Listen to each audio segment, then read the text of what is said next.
Hello everyone, welcome to Business Studies class 11 or first PU. So today we will discuss about limitations of joint stock company. So limitation ಹಾಗಿದ್ರೆ ಮಿತಿಗಳೇನು? ಕೂಡು ಬಂಡವಾಳ ಕಂಪನಿಯಲ್ಲಿ ಏನಾಗಿರುವಂಥದ್ದು ಕೆಲವೊಂದಿಷ್ಟು ಮಿತಿಗಳನ್ನು ಒಳಗೊಂಡಿರುತ್ತೆ.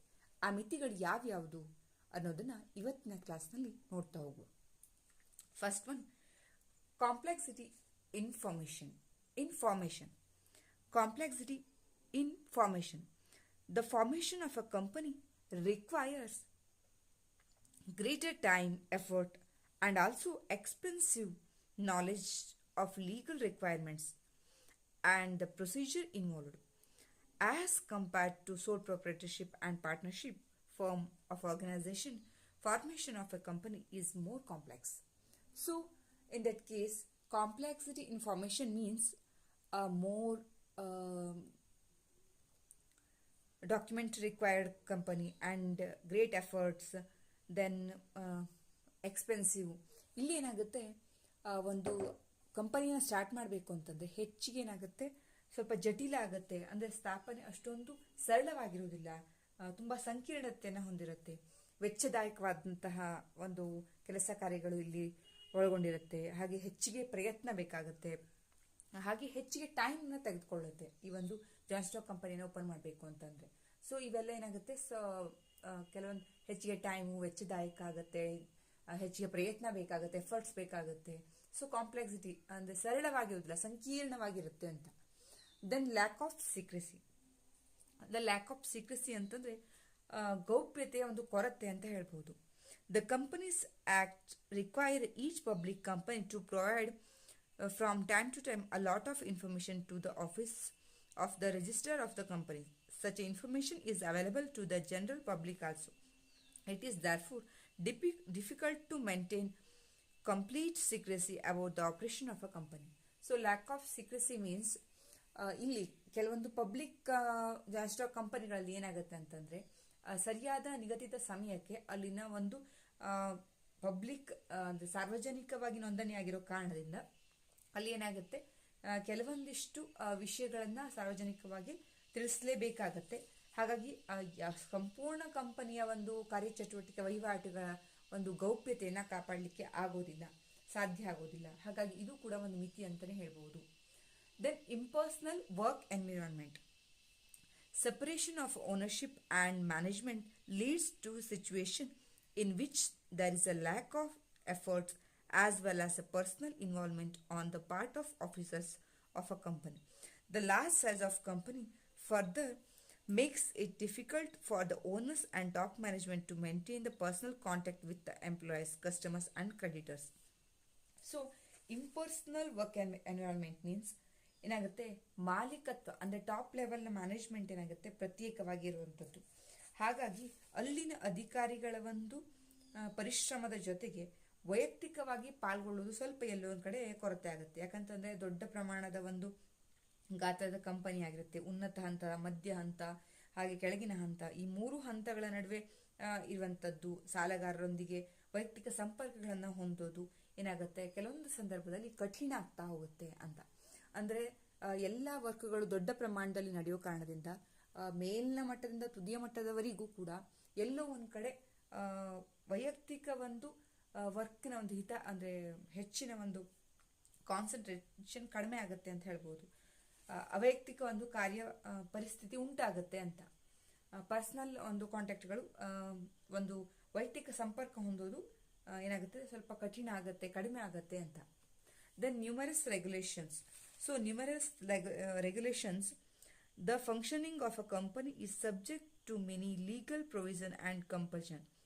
A company is burdened with the numerous restrictions in aspect of including audit, voting, filling of reports, and preparation of a document, and is required to obtain the various certification from different agencies. So registered SEBI, etc.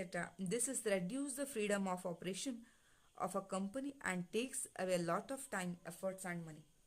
So ಇಲ್ಲಾಗುತ್ತೆ, ಕಟ್ಟುಪಾಡುಗಳು ಹೆಚ್ಚಾಗ್ತಾ ಹೋಗುತ್ತೆ. Auditing ಇರ್ಬೋದು, ಆಮೇಲೆ ಕೆಲವೊಂದಿಷ್ಟು ರೆಗ್ಯುಲೇಷನ್ಸ್ಗಳನ್ನ maintain ಮಾಡೋದಿರ್ಬೋದು, ಆಮೇಲೆ voting process ಇರ್ಬೋದು, legal ಡಾಕ್ಯುಮೆಂಟ್ಸ್ಗಳನ್ನು submit ಮಾಡ್ಬೋದಿತ್ತು. ಹಾಗೆ ಸೆಬಿಯಂತಹ ಸಂಸ್ಥೆಗಳಿಗೆ ಒಂದು ಅಪ್ರೂವಲ್ ಆಗಿರಲೇಬೇಕು ಅನ್ನುವಂತಹ ಒಂದು ರೆಗ್ಯುಲೇಷನ್ಸ್ ಇರ್ಬೋದು. ಹೀಗೆ ಹಲವಾರು ರೀತಿಯ ಒಂದು ಕಟ್ಟುಪಾಡುಗಳನ್ನು ಈ ಜಾಯಿಂಟ್ ಸ್ಟಾಕ್ ಕಂಪನಿ ಹೊಂದಿರಲೇಬೇಕಾಗುತ್ತೆ. ಹಾಗಾಗಿ ಇದು ಏನಾಗುತ್ತೆ, ಎಲ್ಲೋ ಒಂದು ಕಡೆ ಒಂದು ಲಿಮಿಟೇಷನ್ಸ್ ಅಂದರೆ ಒಂದು ಡಿಸ್ಅಡ್ವಾಂಟೇಜ್ ಅಂತಾನೆ ಹೇಳ್ಬೋದು.